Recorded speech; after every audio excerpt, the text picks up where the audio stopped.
Bonjour à tous, bonjour à toutes et bienvenue dans ce nouvel épisode de la bulle de parole.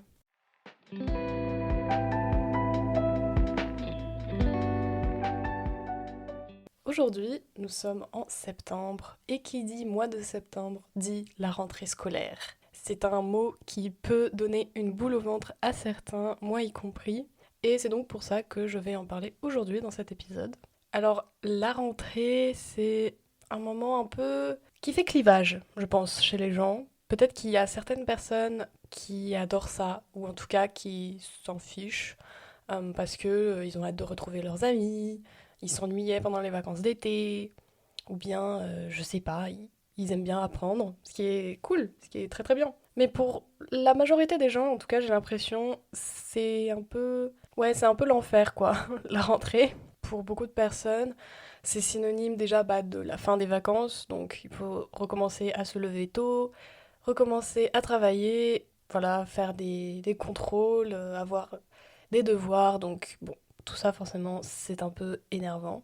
Et puis, eh bien, ça peut aussi être source de stress chez certaines personnes. Il y a des gens qui ont une phobie scolaire, ça existe, c'est vraiment quelque chose de sérieux, quoi, c'est pas juste avoir un peu la boule au ventre et tout. Pour mon cas, personnellement, j'ai jamais vraiment aimé la rentrée, ni l'école en général. Pourtant, j'ai eu, on va dire, j'ai eu de la chance de pas être harcelée ou de pas avoir de très mauvaises notes. Mais je ne sais pas pourquoi, ça a jamais été un milieu que j'appréciais. Mais c'était surtout, je pense, l'aspect social que j'aimais pas en fait. Voilà, de devoir être dans une classe avec 30 autres élèves de mon âge. Bon, moi je suis plutôt quelqu'un d'introverti. Donc du coup, ouais, devoir tout le temps, je sais pas, garder le sourire, parler aux gens, bon, pour moi c'était un peu épuisant. Mais je suis consciente aussi que pour certaines personnes, c'est vraiment l'enfer, quoi, l'école, parce que, bon, voilà, il y a des gens qui n'ont pas d'amis, ils sont tout le temps seuls, ou alors s'ils ont des mauvaises notes, ils savent que, voilà, ils vont se faire engueuler par leurs parents, que ça va être le retour, par exemple, des professeurs particuliers, donc vraiment, en fait, c'est... Ouh, ça peut être quelque chose de gros, quoi, la rentrée, moralement parlant. Et donc, pour ma part, par exemple, je me souviens, ce qui me saoulait aussi, c'était les cours d'EPS, éducation physique et sportive. Donc le sport, quoi, parce que je sais pas, je trouvais que ça de base, c'est un concept qui est assez humiliant à l'école. Surtout en fait quand t'es nul en sport, parce que c'est pas quelque chose, enfin, que tu peux vraiment. Oui, tu peux t'entraîner et tout, mais ça doit prendre plusieurs années pour pouvoir avoir un niveau convenable. Et moi, j'avais jamais fait de sport, on va dire, de type volleyball ou basketball ou quoi. Enfin, j'étais pas. J'ai jamais été inscrite à des activités extrascolaires de ce type-là. Donc forcément, j'étais très très nulle. Et c'est pas en révisant entre guillemets le basket que je sais pas, tu vas avoir des meilleures notes en sport. Donc vraiment, c'était un truc, j'étais tout le temps nulle en fait en sport. Et par exemple, au badminton, quand t'es pas très fort, t'es dans les derniers terrains quoi. Donc vraiment, toute la classe sait que t'es nul. Ça fait un peu humiliation publique. Même si honnêtement, je sais que les autres élèves, bon, ils s'en fichaient quoi. Et je me souviens même que j'étais tellement nulle que, en fait, j'étais carrément. Enfin, il y avait plus de place pour moi, quoi, et j'avais plus de binôme. Genre, j'étais. Enfin, les derniers terrains les plus nuls, ils étaient occupés déjà par deux autres personnes, et moi, j'étais toute seule, et du coup, en fait, je me mettais sur le côté et je jouais contre le prof. Voilà, super. Donc, vraiment, je me souviens que. Par exemple, il y avait une année, je sais plus laquelle, où c'était les lundis matin où j'avais sport, 2 heures de sport, puis avant c'était 3 heures de sport même, donc vraiment horrible. Et le dimanche soir, j'avais la boule au ventre, mais vraiment, enfin. Ah là là, ce sont des années qui ne me manquent pas, ça c'est certain. Aussi, je trouve, ça peut être assez, je sais pas, on peut se sentir un peu seul face à la phobie scolaire ou la peur de l'école ou même juste le stress. Parce que souvent, quand on en parle à des adultes, ils nous disent mais non, c'est les meilleures années de ta vie. Ça, c'est un truc. J'en ai marre d'entendre ça en fait. Et le pire, c'est que les adultes, ils disent ça pour tout. Genre, ils disent ça quand t'es au lycée, ils disent ça quand t'es à l'université. Enfin, ça s'arrête jamais. C'est tout le temps censé être les meilleures années de ta vie. Alors que je peux vous dire, moi, je suis à l'université actuellement. Et quand je repense au collège et au lycée, non, je n'ai pas envie d'y retourner. Voilà. Il n'y a pas ce truc de non, mais tu vas regretter. Non, non, non, je ne regrette absolument pas. Je suis bien heureuse que ce soit fini. Voilà. Même si évidemment, c'est ces années-là aussi où j'ai rencontré les amis que j'ai toujours aujourd'hui. Mais en fait, quand je pense à l'époque, les petites choses qui me stressaient et tout, bon, aujourd'hui, ça me paraît futile, quoi. enfantin, mais je sais quand même que à l'époque pour moi c'était vraiment la cata, enfin la fin du monde quoi. Par exemple, moi du coup ce qui me stressait aussi avant la rentrée, c'était de savoir si j'allais être avec mes amis ou pas dans la même classe quoi. Et je sais qu'aujourd'hui quand j'y repense, enfin maintenant que je suis à l'université, si je suis toute seule dans un groupe de TD, enfin je m'en fiche complètement et il y a plein d'autres gens qui sont aussi seuls dans leur coin. Enfin en fait on s'en fiche parce qu'on est tous des adultes et bon on se connaît pas quoi, on va jamais se revoir donc c'est un peu plus. Voilà, et vu qu'il y a plein de monde à l'université, c'est comme un petit village, quoi. Donc vraiment, il y a beaucoup moins cette pression sociale, on va dire. Mais je me souviens que pour ma part, dans mon collège, mon lycée et tout, il y avait vraiment des attentes sociales assez élevées. C'est-à-dire que si tu mangeais seul à la cantine, par exemple, enfin, déjà c'était un peu la loose. Voilà, si t'étais seul. Enfin ouais, c'était un peu un stress, quoi. Et je me souviens que moi, vraiment, j'aimais pas du tout ça. Donc, je ne juge pas la moi du passé de, de se sentir comme ça, même si pour moi, aujourd'hui, ça paraît complètement nul, quoi. En tout cas, je suis bien consciente que c'est un vrai problème pour certains.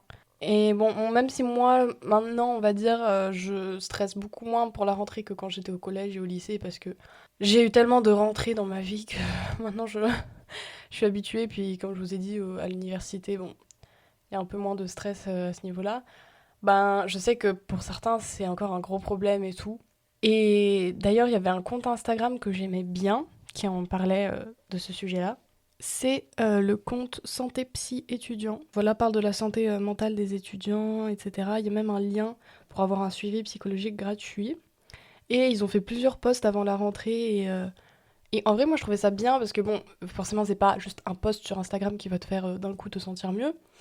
Mais je me souviens que quand moi je stressais et tout, bah j'avais du mal à trouver de la validation, on va dire, auprès des gens à qui j'en parlais. Et ça m'aurait un peu rassurée, ou au moins ça m'aurait fait me sentir moins seule d'avoir vu ces posts-là. Par exemple, voilà, il y avait un post, la rentrée, c'est pas toujours l'euphorie. Et ils disent que c'est ok de se sentir comme ça, etc. Et donc, voilà, c'est juste un petit truc. Voilà, il y avait un autre post où ils disent j'ai une pensée pour ceux qui reprennent les cours avec la boule au ventre, pour ceux qui se sentent seuls dans un amphithéâtre rempli, etc.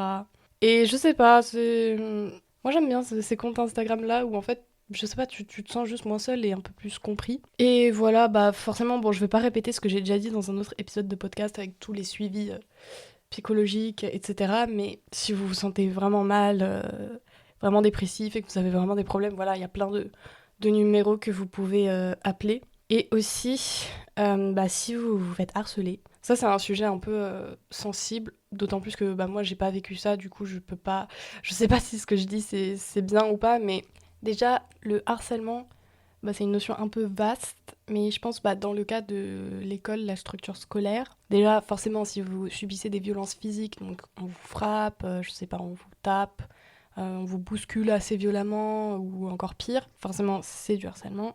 Les violences verbales et psychologiques aussi, tout ce qui est insultes, moqueries, et même aussi les trucs un peu plus subtils, vous savez, enfin, souvent dans les films ou je sais pas, dans les pubs pour lutter contre le harcèlement, ils montrent des trucs un peu évidents, mais je sais que, bon, souvent, les jeunes, ils sont un peu plus cruels et un peu plus subtils, vous savez, avec les petites remarques, les petits regards, enfin, bref. En tout cas, si ça vous blesse et si c'est répétitif, genre vraiment, ils font ça pendant plusieurs jours, voire plusieurs mois, enfin, vous en ne pouvez plus, c'est du harcèlement. Et aussi, bah, évidemment, tout ce qui est cyberharcèlement, quoi. Genre, je sais pas si vous avez un compte Instagram ou quoi et qu'ils vous envoient des DM, ils vous spamment en mode il vous incite à vous suicider ou des trucs comme ça. Oui, ça existe et c'est du harcèlement. Donc vraiment, je vous en supplie, agissez. Je vous en supplie. Si par exemple, vous vous entendez pas du tout avec vos parents, essayez de voir s'il y a un prof que vous aimez bien et que vous savez qu'il va vous prendre au sérieux, genre, parce que parfois il y a des profs, je sais pas, on n'a pas trop envie de leur parler de ce genre de choses parce que je sais pas, on se dit il va pas me croire ou des trucs comme ça. S'il y a un prof, je sais pas, ça peut même être la dame du CDI, les gens qui travaillent à la cantine, genre au self, je sais pas, une surveillante, un pion un peu random. C'est un peu le truc que les gens ils disent, il faut en parler à un adulte de confiance, ou bien je sais pas s'il y a une infirmière ou une psy accompagnatrice dans votre école, enfin. Mais en tout cas, ouais, je vous en supplie, parlez-en, je sais plus parler, parlez-en parce que, bah, faut pas juste laisser les gamins qui harcèlent s'en tirer, genre. Non, Non, non, il est temps que eux aussi, ils reçoivent la monnaie de leur pièce, vous savez. Voilà, il faut se battre, il faut... Voilà, non, faut pas frapper les gens, mais il faut se battre dans le sens où, bah déjà, vous, il faut que on vous laisse tranquille, genre, qu'on vous laisse vivre. Et les gens qui vous pourrissent la vie, enfin, bah, il faut qu'ils comprennent que, bah non, ça se passe pas comme ça, genre, c'est pas, ils ont pas tout dans leur vie, non, non, ça se fait pas. Ça, c'est hyper satisfaisant, vous savez, quand les gens, ils reçoivent ce qu'ils méritent, genre. Bon, voilà, je n'incite pas à la violence, évidemment, mais ouais, s'il vous plaît, parlez-en, essayez d'appeler. De toute façon, moi d'expérience, je sais que bon, tout ce qui est numéro et tout, enfin, il y a très peu de gens qui osent vraiment appeler.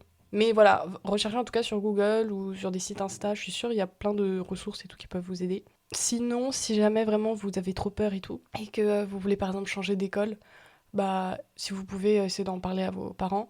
Je sais qu'en tout cas, j'étais en terminale et il y avait une fille qui était nouvelle. Bon, elle a pas du tout changé d'école pour cause d'harcèlement ou quoi, mais tout ça pour vous dire que même jusqu'en terminale, qui est littéralement la dernière année du lycée, vous pouvez être nouveau ou nouvelle dans un établissement, enfin, il n'y a pas de souci, quoi.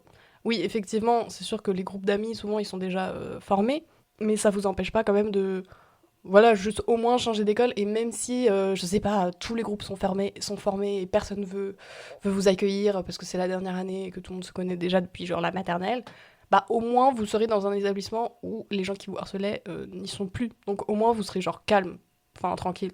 Donc je me dis c'est déjà mieux ça que bah, de rester, de subir tout ça dans l'établissement où vous êtes. Sinon, j'ai pas de solution miracle hein, finalement, comme dans chaque épisode que je fais.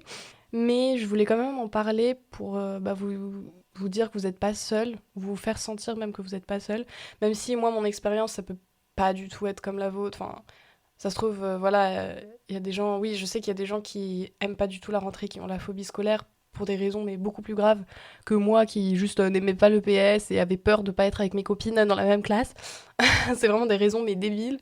Mais quand même, enfin, je me rends compte et je comprends qu'il y a des gens qui vraiment souffrent. Et moi, je trouve pas du tout que c'est entre guillemets débile ou que c'est pas légitime d'avoir une phobie scolaire. Pour moi, genre, je comprends, enfin, même si je l'ai pas vécu, je comprends comment on peut avoir une phobie scolaire. Enfin, et je trouve qu'il y a pas mal d'adultes aujourd'hui qui ont oublié, ou je sais pas, ou eux, ils adoraient l'école, quoi. Voilà, ils étaient hyper populaires, ils avaient plein de potes, ils avaient que des bonnes notes, tous les profs les adoraient. Enfin, vraiment, je sais pas. Mais moi, en tout cas, j'ai pas oublié à quel point l'école, ça m'a saoulée. Enfin, et aujourd'hui encore, je minimise pas la souffrance et le stress que je ressentais quand j'étais à l'école. Donc vraiment, ouais, je comprends. Et vous en faites pas, ça va aller. Je suis là. Je suis sûre qu'il y a au moins une personne qui... Il faut que vous trouviez une personne pour vous soutenir ou pour vous aider. Ça peut même être genre un streamer ou un youtubeur, vous savez. Bon, c'est sûr que les relations parasociales, c'est pas ouf, mais par exemple, moi, quand je me sens mal, bah, il y a un streamer sur Twitch que j'aime bien et quand je me sens seule et tout et qui fait un live, bah, je le regarde et je me sens un peu moins seule. Enfin, vous voyez, il faut trouver genre un truc, un ancrage pour réussir à survivre et à avancer. Et je crois en vous. Vous en faites pas, ça va finir. Au bout d'un moment, voilà, vous aurez eu votre bac. Ou bien si vous êtes à la fac comme moi, vous aurez eu votre diplôme. Et puis bah, voilà, vous serez dans la vie adulte et ça sera fini tous ces trucs-là de se mettre en groupe pour faire un exposé ou je sais pas quoi. Bon, voilà, à la limite, vous aurez dans la vie adulte des réunions de travail. Mais bon, c'est c'est plus la même chose. Donc voilà, vous en faites pas, ça va aller. Et puis voilà, essayez de trouver quelqu'un à qui en parler autour de vous. En tout cas, merci beaucoup de m'avoir écouté. Je vous promets que le prochain épisode sera pas sur des sujets aussi graves, entre guillemets. Je compte faire un épisode spécial pour le mois d'octobre, parce que c'est Halloween, c'est le mois de Halloween. Donc je vais faire un épisode un peu hors sujet, entre guillemets, spécial, sur bah, mon rapport avec l'horreur. Tout ce qui est film d'horreur, jeux d'horreur, etc. Donc voilà, j'espère que ça vous plaira. Et puis aussi, je m'excuse de ne pas avoir fait de vidéo pour le mois d'août. Enfin, de vidéo, qu'est-ce que je raconte? De podcast pour le mois d'août. Comme je vous l'ai dit en juillet, bah, j'étais en vacances. Et en fait, bah, il y avait eu un petit souci. Du coup, j'ai dû rentrer des vacances en urgence. Bon, bref. Et du coup, j'avais pas la tête à, à faire un épisode de podcast. Mais voilà, normalement, il y en aura un aussi en octobre, en novembre et puis décembre. Ça sera le dernier épisode, quoi. Parce que mon objectif, c'était de faire ce podcast pour un an. Ce qui est déjà pas mal hein, pour une fille qui n'a jamais rien fait de, de podcast ou quoi de sa vie. Donc voilà, merci beaucoup de m'avoir écouté et on se retrouve le mois prochain. Bye bye!